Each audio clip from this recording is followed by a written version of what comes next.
Welcome to the Washington Ethical Society. My name is Perry Biter, my pronouns are he, him, and I am the officiant today. We welcome everyone to our hybrid platform, whether you're here in the hall, watching now on Zoom, or watching or listening to the recording later. We are one community, unified across time and space as we gather to affirm our values and commit to a better world. If you are on Zoom, please check the chat for a welcome from today's Zoom chat usher and tips on how to use the closed captioning feature, among others. Here in the hall, we have assisted listening devices available. Check with the sound team at the back for more information on those. In-person visitors, please stop by the welcome table after platform today to speak to a greeter or to our membership coordinator, Maceo Thomas.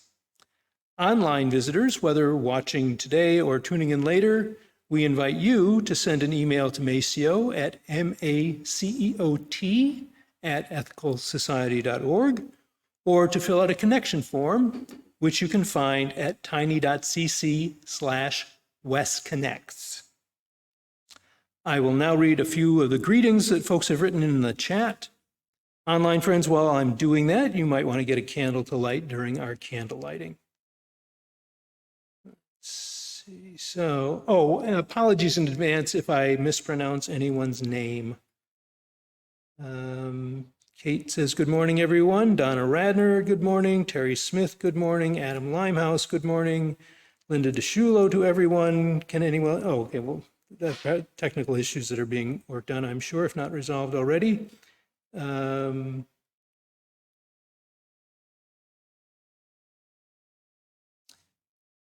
Alex Abbott says, good morning to all.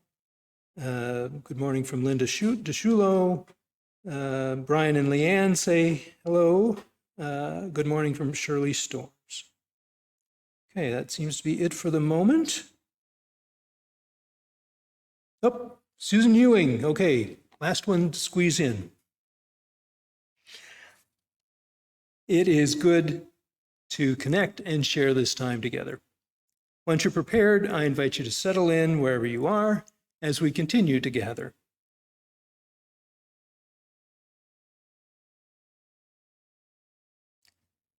Opening words this morning are from William Faulkner. The past is never dead. It's not even past. Our opening song today is The Natural Order of Things.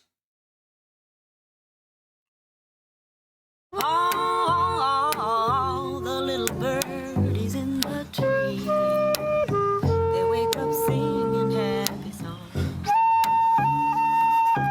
Squirrels go up and down, they're so busy running around. They seem to know that they belong. All the veggies in the garden and the trees in the yard,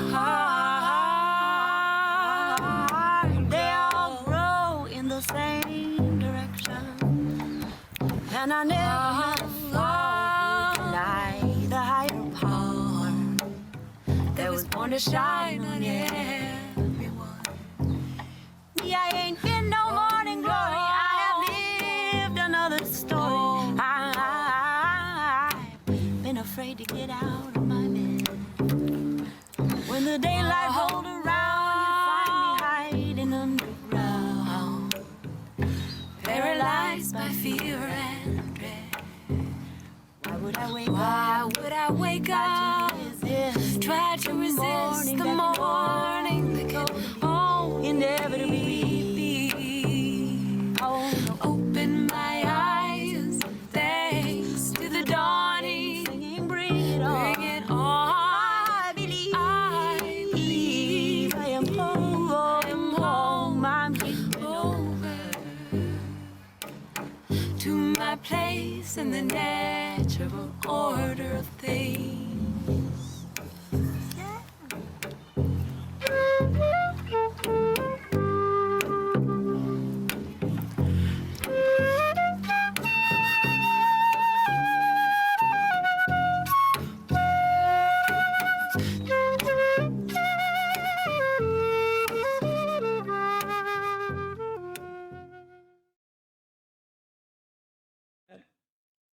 Welcome once again. Each week, we read our statement of purpose as a reminder of our shared values. If you're interested in taking a turn to read the statement of purpose, you can sign up at tiny.cc/readsop. Today's reader is Kao Gamber, known to many of us for a variety of her contributions at WES. I believe you served on the board at one point, and she served on the previous search team that found Amanda Poppy. And of course, she is one of the indefatigable ringleaders of the WES auction, which we are looking forward to having again in person in November. Kao?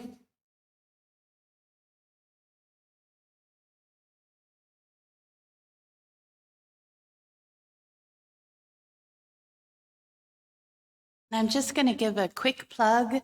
The first Saturday of November is the auction. We hope it will be in person and also online, a very well-orchestrated hybrid experience.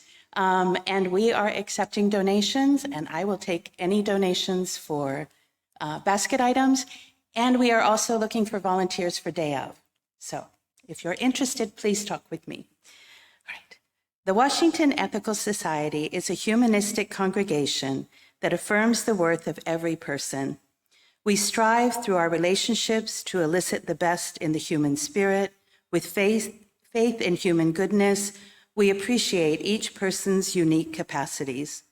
We joyfully celebrate together and support each other through life. We nurture a sense of reverence and responsibility for each other and the earth. We warmly invite you to join our community of children and adults as we work for a world where love and justice cross all borders.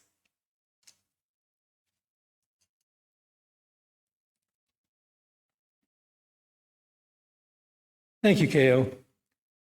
As Kao lights our community candle, I invite those of you with candles at home to light yours and for everyone to join me in our candle lighting words. May we kindle within us the warmth of compassion, the light of understanding, and the fire of commitment to build a brighter future for all.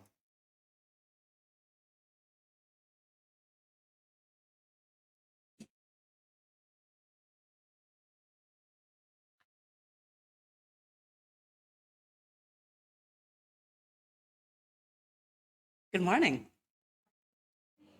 Our story this morning is by Muan Tai Van with art by Jessica Love. I love you because I love you. I love you because you're you. And I love you because you're here. Because I love you, I am here. I love you because you carry me. Because I love you, I am strong. I love you because you play with me. Because I love you, the world becomes a playground. I love you because you see what others miss. Because I love you, I see more than before. I love you because you let me speak. Because I love you, love blooms where our voices meet. I love you because you cook with care. Because I love you, food tastes better when shared. I love you because you let me make mistakes. Because I love you, no mistake is ever too great.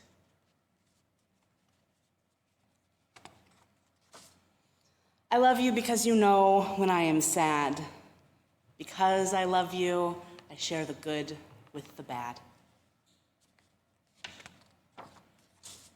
I love you because you're brave when I'm afraid. Because I love you, I'm braver every day. I love you because you wait for me. Because I love you, we are never too late.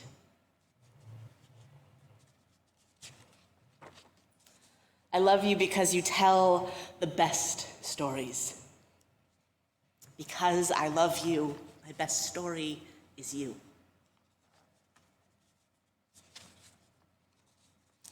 I love you because we go together. Because I love you, we change and grow together. Thank you.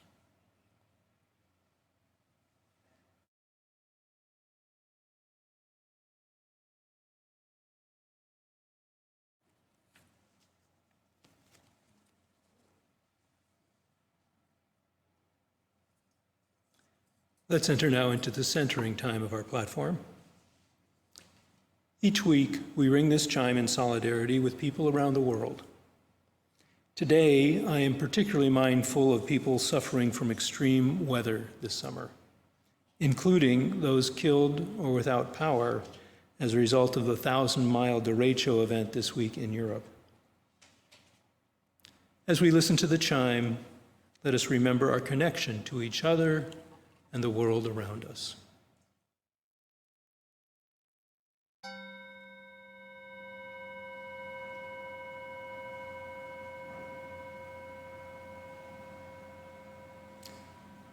Let us open our hearts to compassion for those who suffer.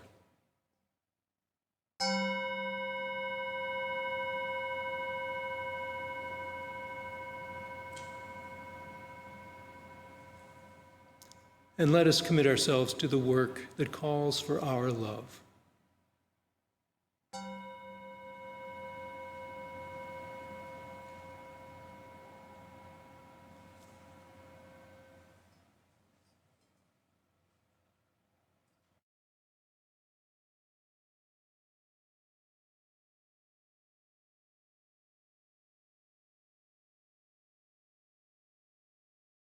I'd like to invite you into a time of quiet reflection, meditation, prayer, if that's your jam. Take a deep breath. Feel yourself in your chair. Do what you need to feel grounded. Maybe you need a few more big, deep breaths. Maybe you need to stretch a little bit. Mindful of that you have neighbors. Maybe you need to close your eyes or focus softly on something in front of you. Whatever you need, take a moment to settle.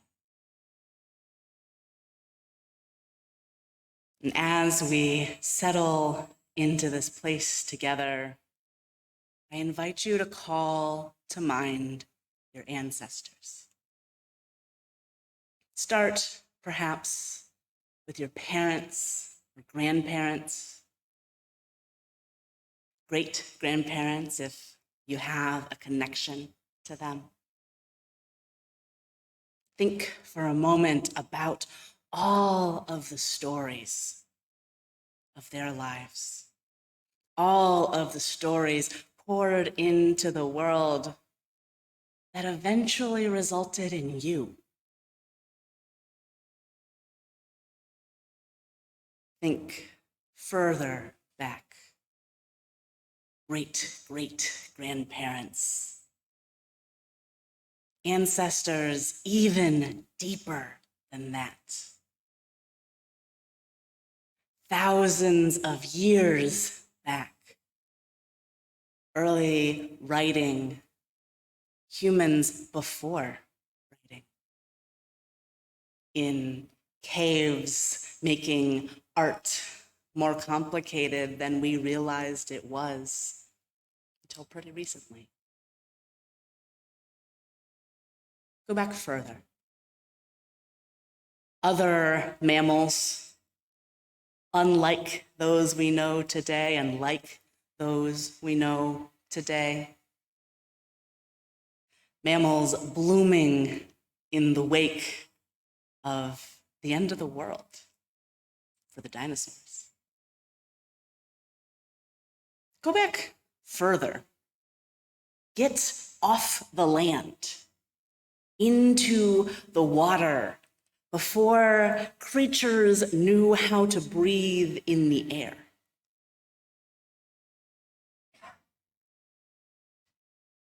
Go back further to our ancestors who did not have bones, who did not have spines, who did not have form. Our ancestors who are sparks of life, little individual cells appearing unlikely as it might have been in the waters of this planet.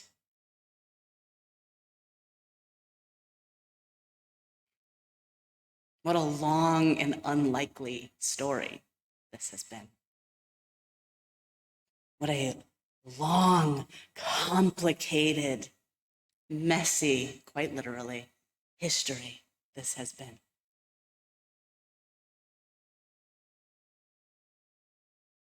Zoom forward, back to yourself. Think of children that you have, maybe grandchildren, maybe children you hope to have, or grandchildren you hope to have. Children you know, children you see leaving schools and buying their new supplies to return. Go forward with them. Think about all the stories that aren't told yet.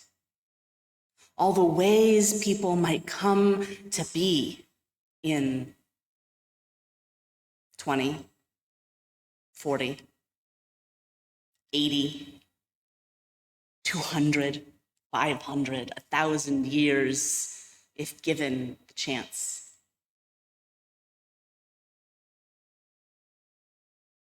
Get far out into the future, beyond what you can imagine might happen yet. Stretch a little bit.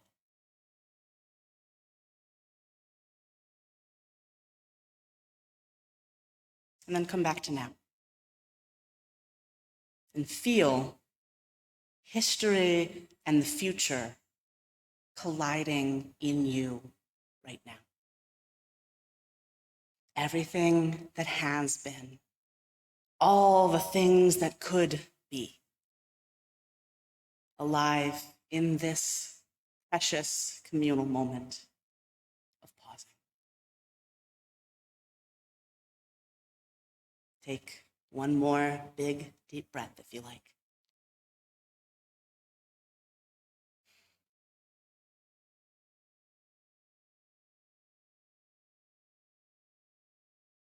And be here.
deep in the earth, rising green to bring a new day. Rising green, rising green, rising green to bring a new day.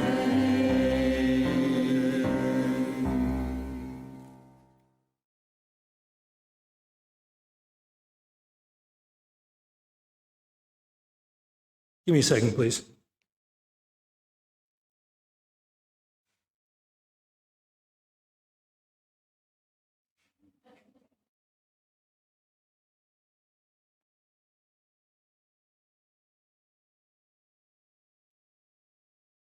Today's reading is from The Phantom Tollbooth by Norton Juster.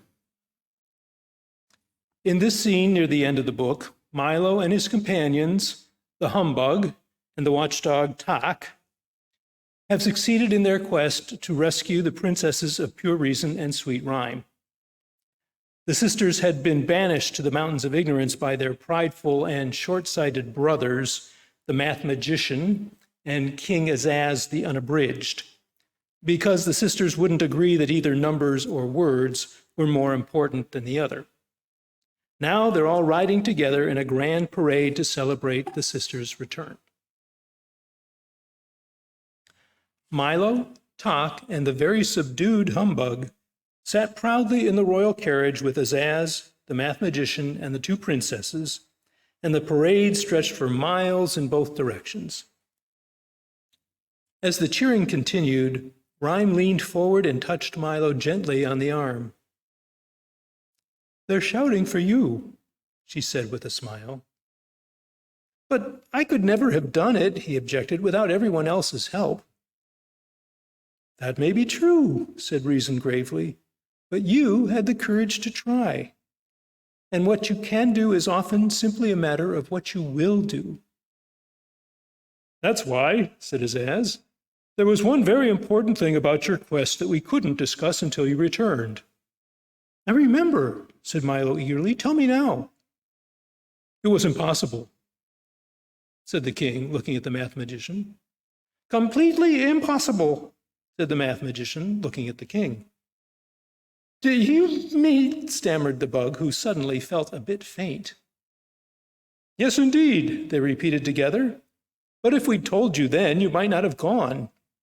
And as you've discovered, so many things are possible just as long as you don't know they're impossible." And for the remainder of the ride, Milo didn't utter a sound. Well, it is not only possible, but a great pleasure for me to turn the lectern back over to Wes's new senior leader, Casey Slack.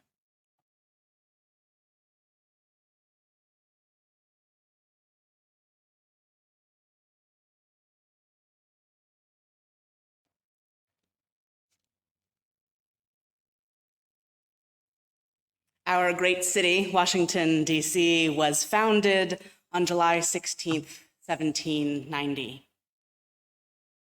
Unique among cities in our country, Washington, D.C. was established by the Constitution of the United States to serve as the nation's capital. From its beginnings, it has been embroiled in political maneuvering, sectional conflicts, and issues of race, national identity, compromise, and, of course, power.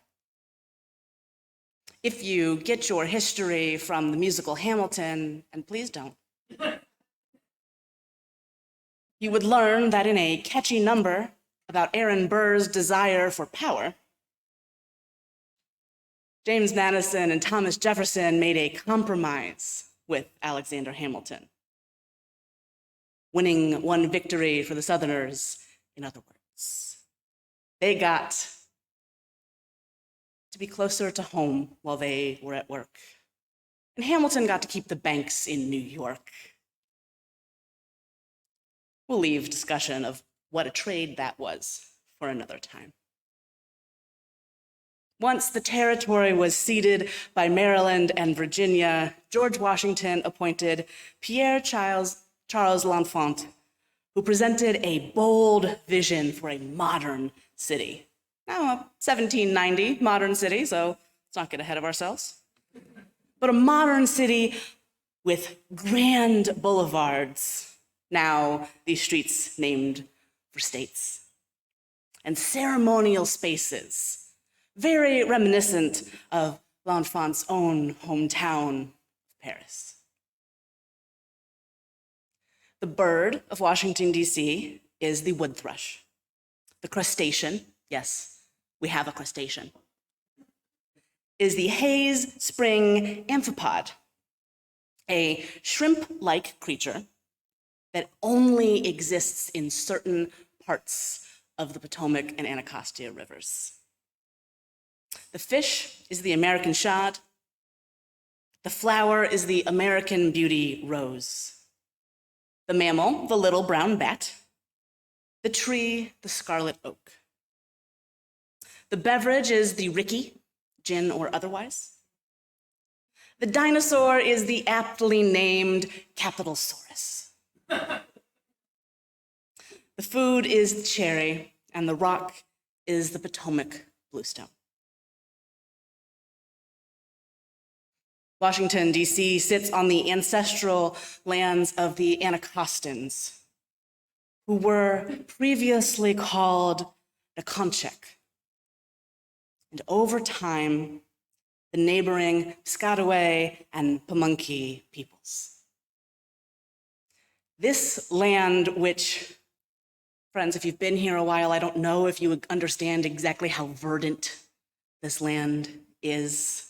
Move from the desert, and you will find yourselves at all times thrilled by trees. This land, which remains verdant, was home to plentiful resources. The indigenous peoples of this land fished and hunted. They grew foods in the soil. There was a lot of trade among the local peoples, and not just the communities that sat south of the river where Capitol Hill is now and throughout Maryland and Virginia. There were widespread networks of trade, and it is very clear to us now that this was a hub of commerce, of trade for indigenous people across much of what is now the United States. It took 40 years after the arrival of John Smith et al. In 1608 for violence and disease to reduce the indigenous population of this area to 1/4 of what it had previously been. The remaining indigenous people were pushed out of the area, some sent north, where they joined with other tribal communities, and others taken and forced into slavery in the Caribbean islands.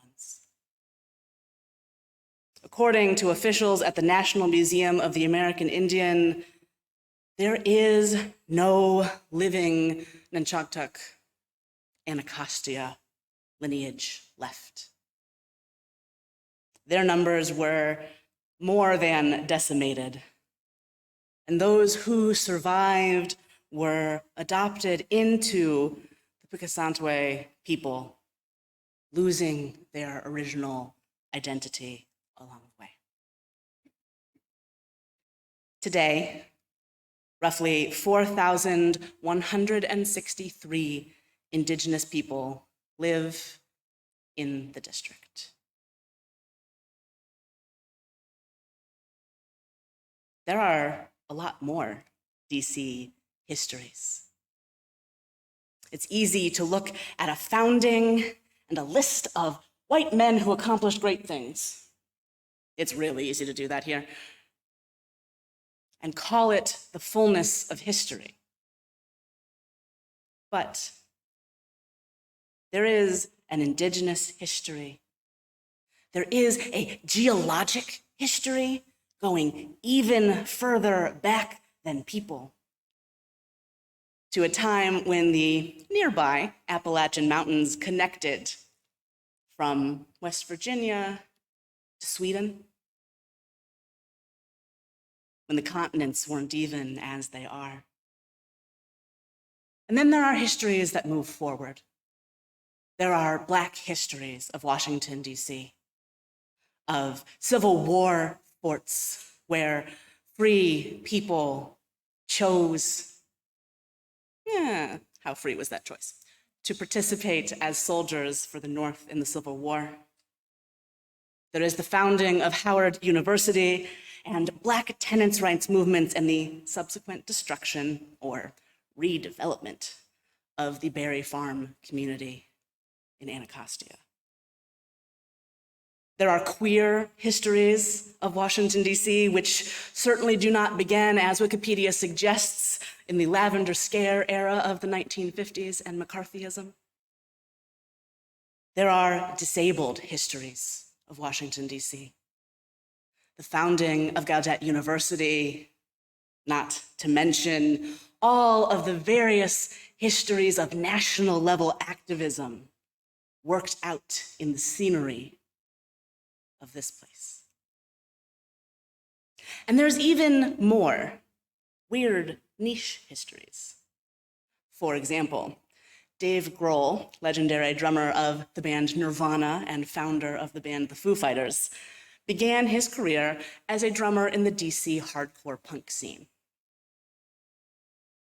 Everything is history in plural. History is not one thing. History happens in multiples. We have a tendency as people in one body, generally, in one life, to see time as linear, to see history as happening in an order, distinct events with little relation to one another. Depending on how good your education was, you were either taught history as a succession of dates you couldn't keep track of, attached to names you weren't sure why you cared about, or maybe you were taught that history is a form of storytelling. I tend to believe that history is a form of storytelling, an unfinished, continuing process by which we tell stories from the past, make meaning about the present, and process our ideas for the future. History at its best is information that we can pass our ideas through to have better possibilities for tomorrow. History is necessarily unfinished, a story that will not be ended in our lifetimes, probably. I am not a physicist. Let's be clear. I am not a physicist. I am many wonderful things. None of them is a physicist. Other people, however, are. And though we are given to understanding time as unidirectional and ourselves as moving through it neatly and in order, it is not clear that that is the reality of time. Last century, Einstein taught us that time is created by things, that in the scope of the universe and on the level of atoms, time and stuff are the same thing.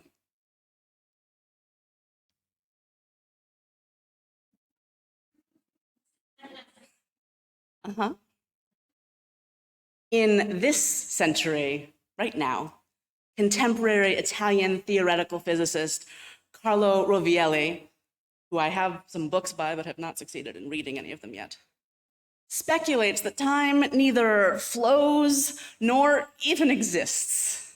It is an illusion created by our cute little mammalian brains. a pattern we have picked out of chaos.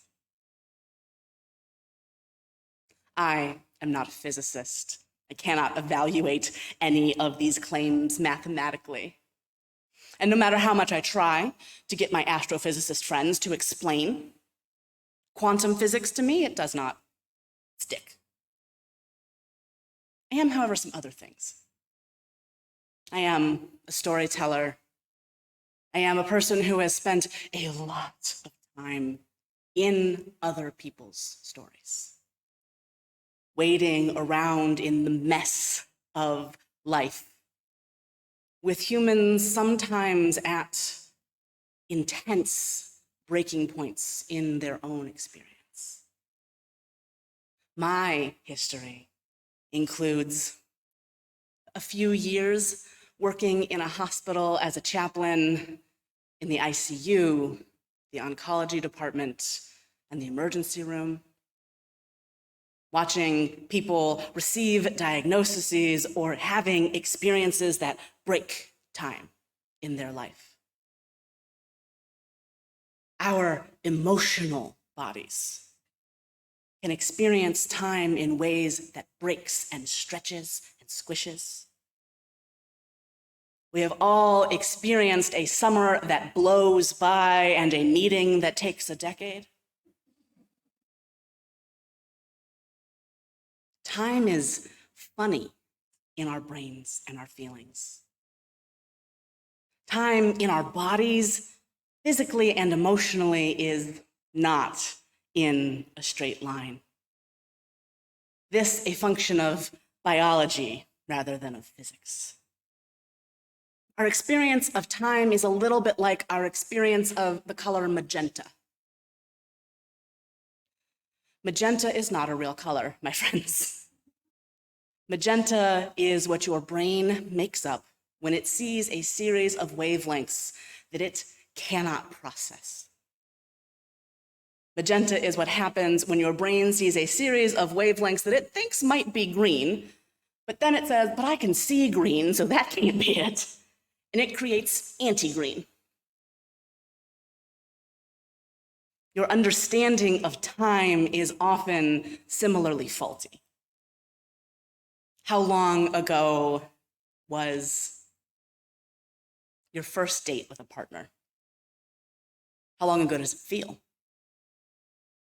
How long ago did you have a child, graduate from school, first attend this congregation? Was it minutes, years, decades, all of that? How long did the last 2.5 years take? Was it no time at all, or maybe a century? Sometimes both. One of the things we know more and more from biology and psychology is that experiences of trauma collapse time, cause time to fold in on itself, become hard to perceive. Previous several years are an example of that. It's hard to know where in there anything was or what took how long because your brain was busy handling trauma. It couldn't think about time. The idea of a trigger is similar.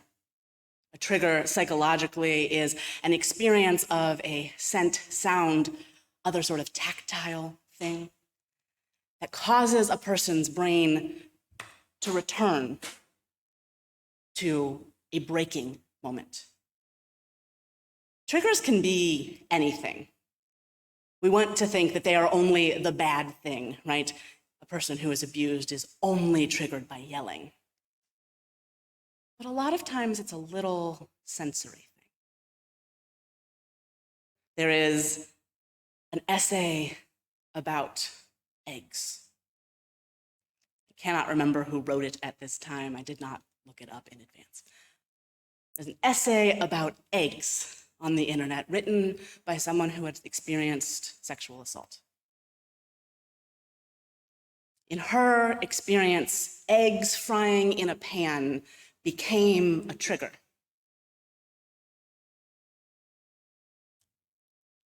Trauma collapses time and in weird ways.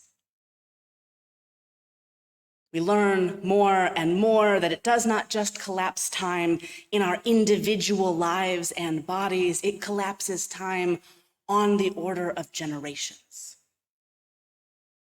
We find, as we learn more about genetics, that epigenetic trauma, things experienced by your parents and grandparents, especially large, intense traumas, like a pandemic, like oppression, like the Holocaust, like slavery. They live in your body. They live in your genetics. That trauma rewrites the genetics you pass on to your children and grandchildren and great-grandchildren, giving them different responses to different stimuli. This is one of the ways that history is always, always present. That there is no escaping what was because it is physically in our bodies. And yet, it would be a mistake to assume that history requires certain futures. To assume that what did happen is not just prelude, but script. That the spirals of time require us to go just around and around, not simply to similar places in a spiraling arc. We find ourselves in a weird moment of history. Time is breaking constantly. Trauma is pervasive in our lives, and no matter how much you manage or mediate your news consumption, or in my case, your time on Twitter, being aware enough to continue participating requires confronting some extremely difficult things. We live in a moment that happens to succeed in being the late 1920s, early 1930s Germany. I'm going to just leave that statement there for a second. The 60s, the 80s, the 90s, and many other points throughout history simultaneously. We are re-fighting things we thought were sealed, right? Attacks on trans people are quickly turning into attacks on LGBT people as a whole, which was the point. It is before 1973 in some states again. There is a woman currently in the middle of the country, and I'm gonna just go ahead and throw a trigger warning on all of this. I'm gonna say something real intense right now. Who is fundraising to get out of her state so that she can have an abortion because she is carrying a fetus without a skull. And in her home state, they will not allow her to have that abortion. In Texas, in Florida, in schools, gay people are being told, do not even have a picture of your partner. We continue to, at a policy level, abandon immunocompromised people as we face the continuation of one pandemic and the bubbling up of another. Shit's hard, friends. Every single day it is hard, and I wake up more often than I would like to admit to you, not sure that we're gonna make it 20 years.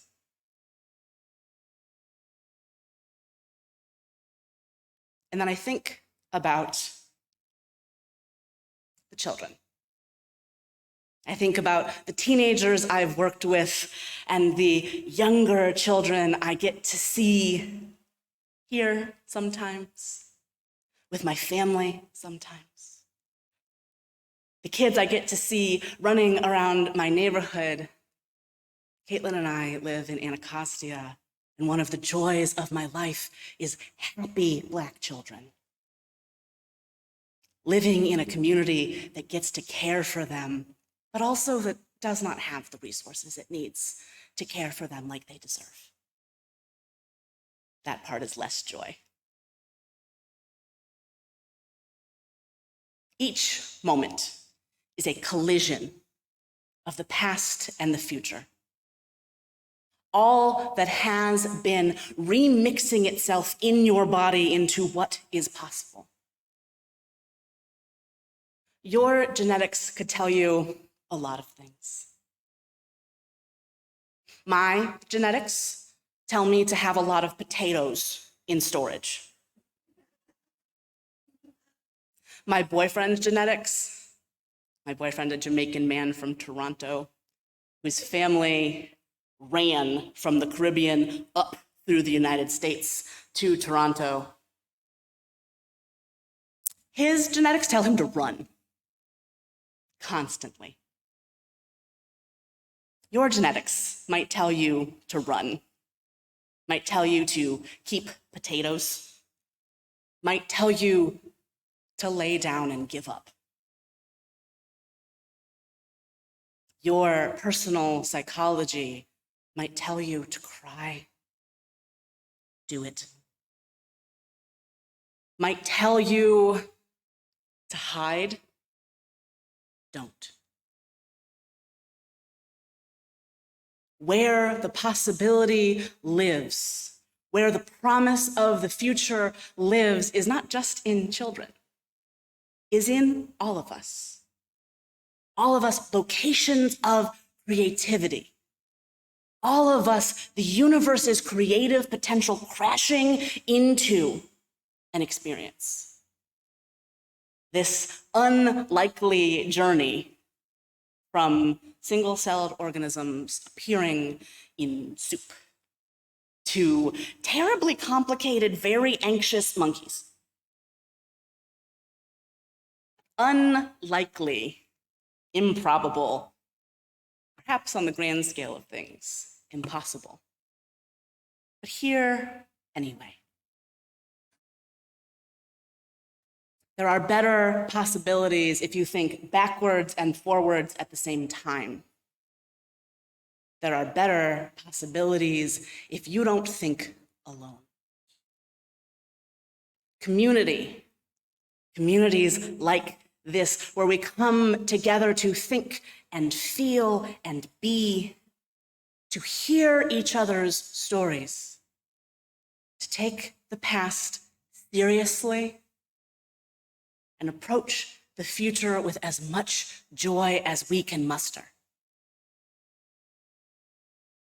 This is the location of possibility. Here is where we change ourselves and one another enough to go and change everything else. Here is where we get to take seriously that we are not required, as the Talmud mentions, to take on responsibility for fixing everything. But we're not allowed to leave it alone either. Here is where we learn and grow and love together. Here is where love makes all things.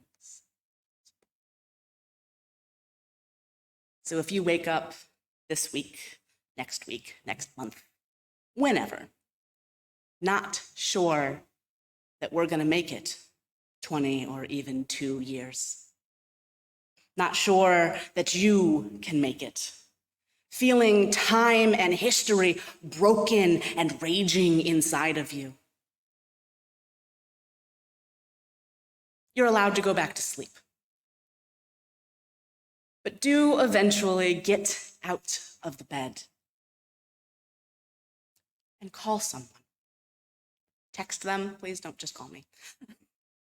I'm a millennial, I can't do it. However, write an email, send a text message, call someone who likes phone calls. Make time to enjoy being outside with a friend. Remember that nothing is impossible until you believe it is. Practice. Show up. And love. Love the hell out of this world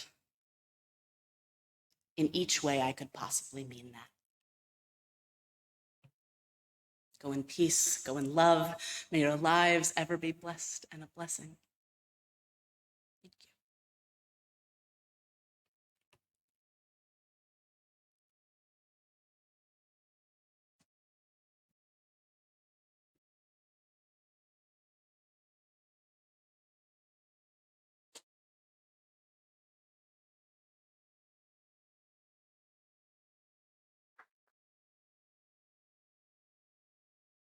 Thank you, Casey. After some music, excuse me, we'll have community sharing time when you can write into the chat or speak into the microphone about what resonated with you in this platform. In this time between, you might prepare by reflecting on a personal experience or an activity at West that the platform brought to mind. As we contemplate, rest, and reflect, let us experience the beauty of the musical response.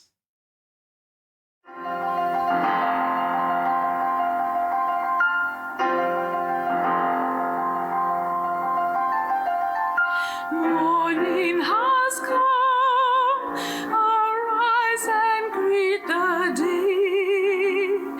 Dance with joy and sing a song of gladness. The light of hope it shines upon each face. May it bring faith to guide our journey on.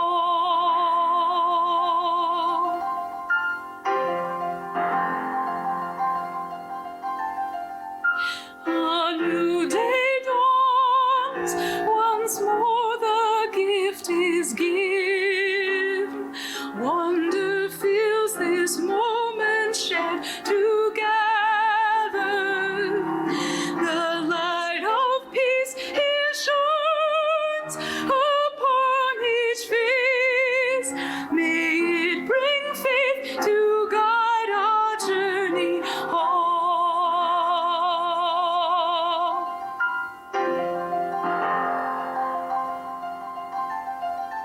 Open our eyes to see that life abounds.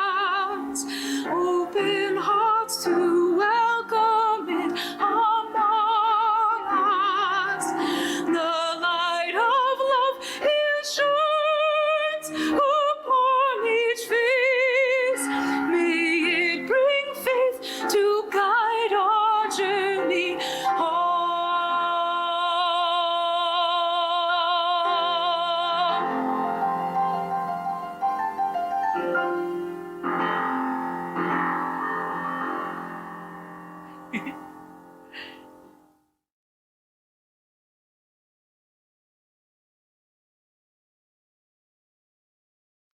This is the time when we add our own voices to the morning, sharing our reflections on the platform or what resonates in our own lives.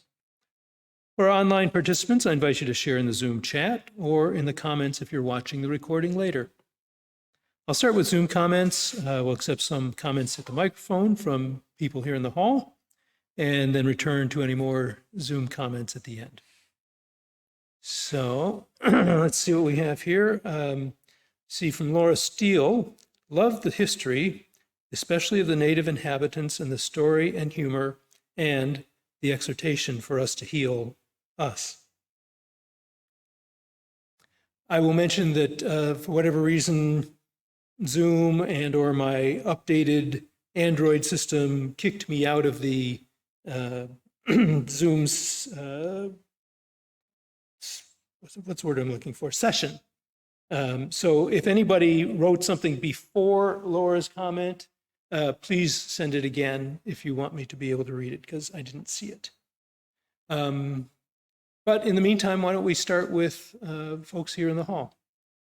Please state your name, and you can offer your pronouns, and please keep the comments brief so that we can hear from as many people as possible. Thank you, Perry. My name is Peter Bishop, he, him, his, and I spent 12 years in the semiconductor industry, and my doctor's in computer science. But my undergraduate is in straight electrical engineering, with doing my project lab in quantum mechanics. And so I thought what you were talking about at the time was kind of interesting. These days, the physicists are getting a little weird. And to my way of thinking, what they're saying about time makes no sense whatsoever. So I just wanted to share that with you. However, what you were saying about the psychological aspects of time, it seems to me were really very right on. And really, in our setting, it's more appropriate for us to be talking about psychological issues than it is to be talking about physics. So thank you.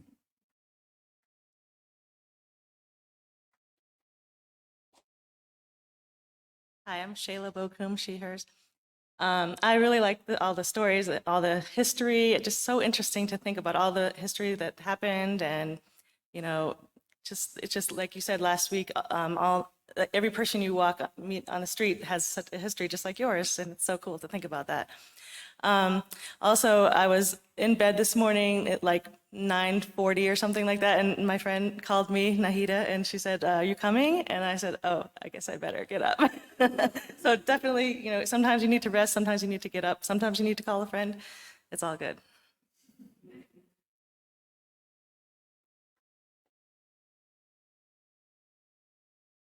Good morning, Jeff Beal here. Sorry, I forgot to put on my name tag today. Casey, you've done it this time. You've touched on one of my passions, which is history.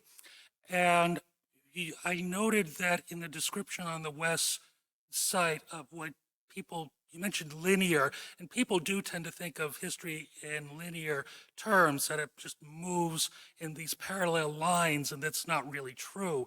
To give an example, some years ago, my friend Betsy and I were invited to a wedding, and during the reception, we were talking with one of the other guests who had mentioned the hoop skirts that women wore prior to the Civil War and then just beyond. And it launched into this interesting discussion not only of women's fashion, but of horses and sewage disposal and architecture and toilets and urban transit. So it goes all over the place. The quote from William Faulkner I found apt, but there's also the one from Mark Twain that says, "History doesn't repeat itself, but it can rhyme." So maybe we're like Germany in the early 1930s. Yeah, maybe. The problem, I think, with a lot of people when you are taught history or read it, you look at things happening as if the outcome was preordained. And that's really far from the case. One of the books I've got at home is just simply entitled What If, which is a game historians like to play. What if Martin Luther had nailed his theses to a cathedral in France instead of Germany? I'd give serious money that Martin Luther wouldn't have lived to see the following year. Thank you.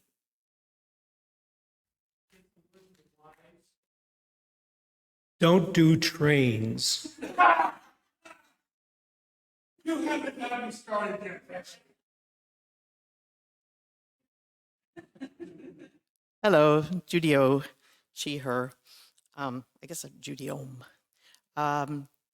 So thank you, Casey. I love how you bring so many different things into your talk. Very rich and dense.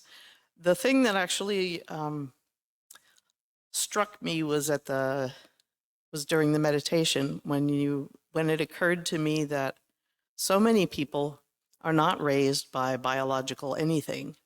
And I just was meditating on that and how our general assumptions talk about your mom and your dad. I, thankfully, I'm not sure. I was raised by both of my parents, mostly, sort of, kind of. And I did my best to raise my parents well, but anyway, but thank you.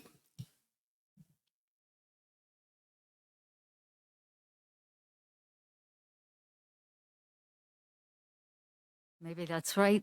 Is that right? Okay, I'm Trish, and thank you, Barry. Little detail. I tend to not pay as much attention these days to detail as I once did in my life. But I am thrilled with how many different areas of thought you've brought together this morning, Casey, and I'm especially thrilled about the mention of epigenetics. That's my latest thing of, I've got to get into this, I got to get into this. To tell you the truth, I began by researching the best books, okay?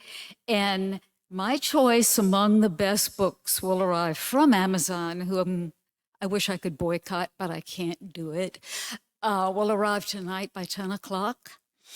Now, here's the thing, though, and for this, I think, may resonate with some of you who've gotten into this, and with you, Casey. This has the possibility, this idea that experience really changes the way the DNA behaves, okay? For me, that has the capacity to change everything I thought I understood.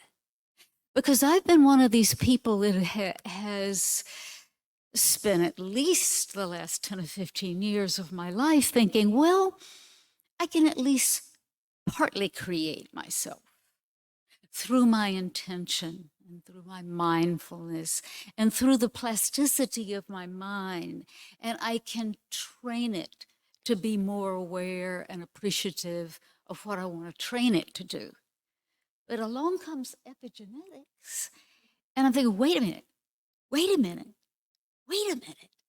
And I can't wait to find out what I find out, what I think I can find out myself. But on a slightly more, and then I'll end, serious note, my family was a very, very unhappy family. And there were people in the family that had more than one person just really seriously negative conditions. And I'm thinking, oh my God. So, there's that aspect of it too. But if anybody wants to talk about it, I'll be glad as time goes along to share what I find out. Anyway, thank you for bringing that up.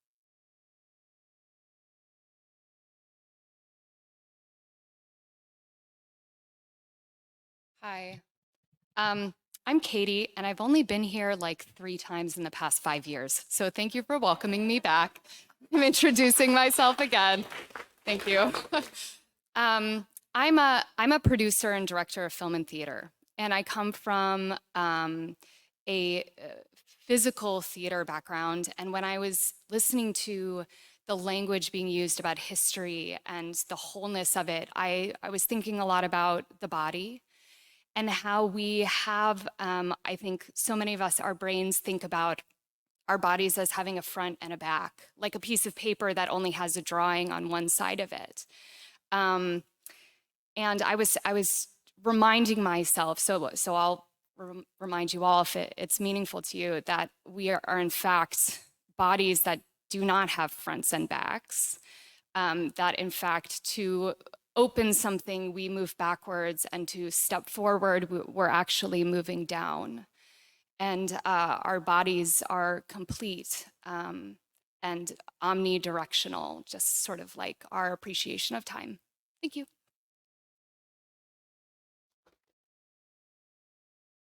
You. I see one more comment here on the Zoom, and that is from Mark Mayer, who says, "Thank you for your message of optimism, KC. It is sorely needed." And I guess Eileen wants to have the final word.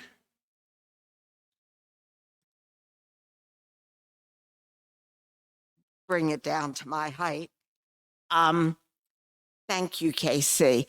First of all, it was a fascinating lecture, but at the end, it really hit me very close to home, very deep inside.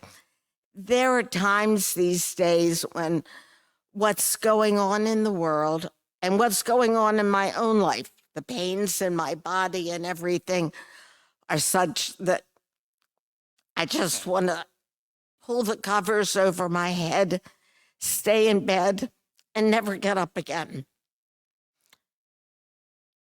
And so thank you for telling me to get up, to do things, to be aware, and to try, as I've always tried, as I've always believed in, to do my best to leave this world a little bit better than I found it or than I see it to be. So thank you. I really needed that. It really spoke to me.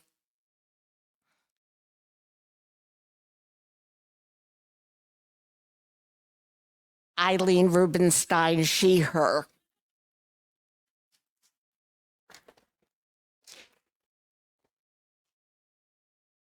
Well, thank you all. Oops.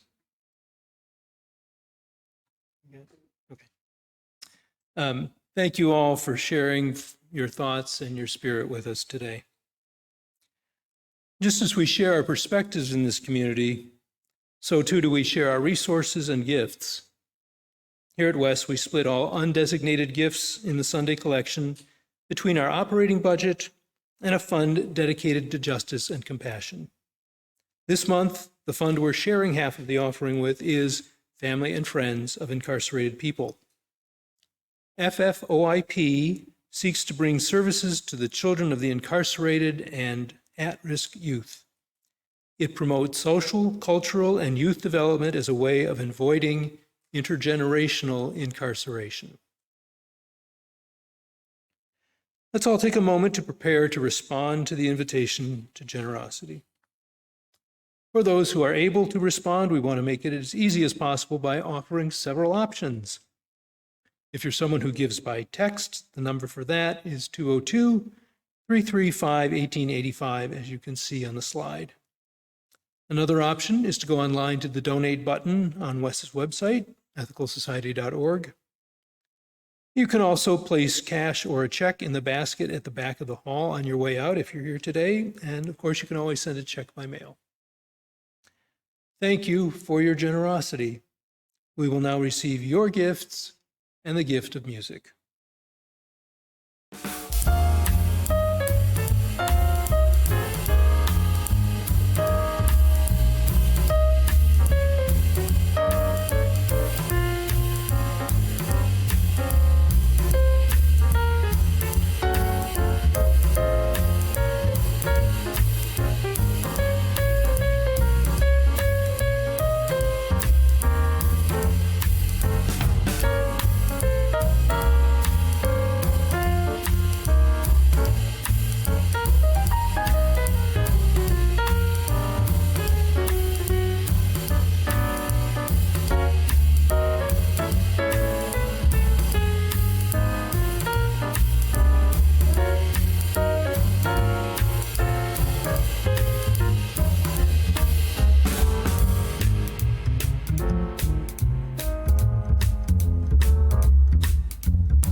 Thank you so much to the many people who helped create this morning's time together, including staff members Indara Miles, Robin Kravitz, Maceo Thomas, and Tom Hutton, interim music coordinator Leah Morris, and all the guest musicians she brought us, slide artists John and Abby Dakin, stage manager Kate Lang, in-person greeters Busola Abitayo and Ann Baker, tech team members Patrick McNeely, Paul Dimian, and John Lika, Zoom usher Paul Baker, and Zoom coffee hour host Alex Abbott. At the conclusion of platform, please join us for social hour in person around the foyer and on the patio, or for that virtual coffee hour, which you will find at tiny.cc/West Coffee Hour. Thanks also to those who are leading and supporting our work in the weeks to come. You can find information about opportunities to connect in the Sunday links or news and notes emails and on the calendar page of WES's website. Registration is now open for WES's Sunday Ethical Education for Kids, or SEEK program, and we are recruiting volunteers for teaching teams and the overall SEEK team. You do not need to be a parent to volunteer, and this is a great way to get involved in the community. If you want to play more of a role in a village that helps raise WES's young people, please email Indara at ndaram@ethicalsociety.org. And speaking of registering, if you are interested in joining a small group to explore and create community, please consider joining a TIE group, that stands for Together in Exploration, for the next year. You can express your interest by completing the form in the chat or at, what does that say?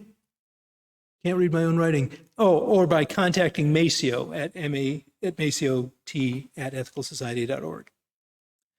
The West Chorus will not meet this week, but will resume our Wednesday rehearsals, which are from 7:30 to 9 p.m. here in the main hall the following week, August 31st, as we prepare to provide the music for opening Sunday on September 18th.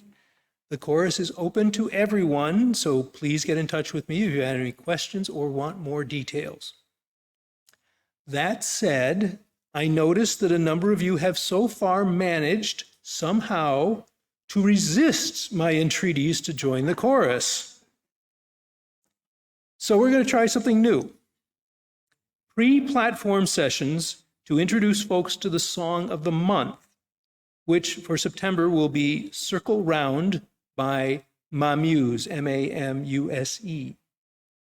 If this sounds to you like a fun way to dip your toe into the water of singing at WES, please let me know. We could do this on September 4th, which is Labor Day weekend, or September 11th, or both, but I don't want to show up here early if nobody else is coming. So please get in touch. Next week, our platform speaker will be the Reverend Dr. Gregory C. Carroll Boyd, who will address us on the topic, Labor Without Love. To attend platform in person, please RSVP at tiny.cc/platform reservation. You will need to bring your vaccination card or a picture of it. Or, of course, you can tune in by Zoom as we continue with hybrid platforms for the foreseeable future. As we begin to wrap up today's platform, I invite you to join in our closing song, Love is the Water.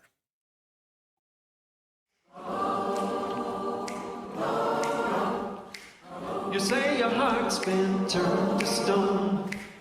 You say you wanna be left alone. You say love only makes you weep and moan. Well, let me tell you something that you know in your bones. Love is the water that wears down the rock. Love is the water that wears down the rock. Love is the power that won't be stopped. Love is the water that wears down the rock.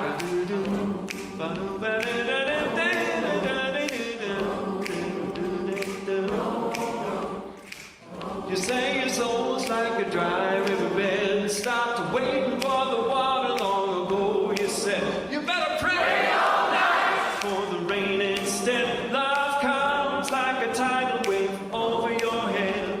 Love is the water that wears down the rock. Love is the water that wears down the rock. Love is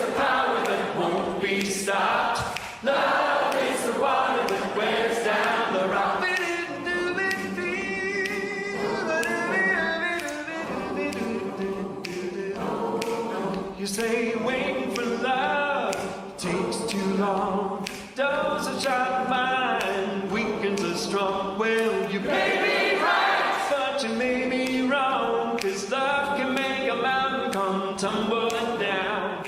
Love is the water that wears down the rock. Love is the water that wears down the rock. Love is the power that won't be stopped. Love is the water that wears down the rock. The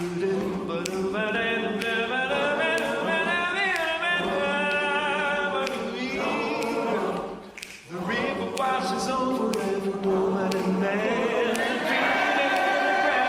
And mud in your hands. Nothing can stand against love's command. Every bone that turns into a grain of sand. Love is the water that wears down the rock. Love is the water that wears down the rock. Love is the power that won't be stopped. Love is the water that wears down the rock. I say love is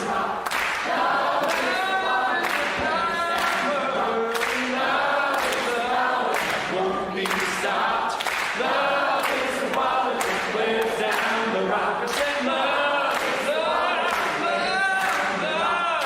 Love is the water that wears down the rock. Love is the power that won't be stopped. Love is the water that wears down the rock.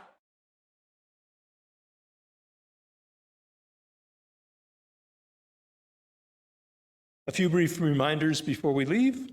If you're new to our community, please send an email to our membership coordinator, Maceo Thomas, and introduce yourself. And to reach Virtual Coffee Hour, point your browser to tiny.cc/westcoffeehour. And now I invite you to join me in our closing words for the month. Let us go into the week ahead with compassion, understanding, and commitment, inspiring and being inspired to living for our hearts and for our quest for a better world. Thank you all for joining in today's platform. We look forward to connecting with you again soon.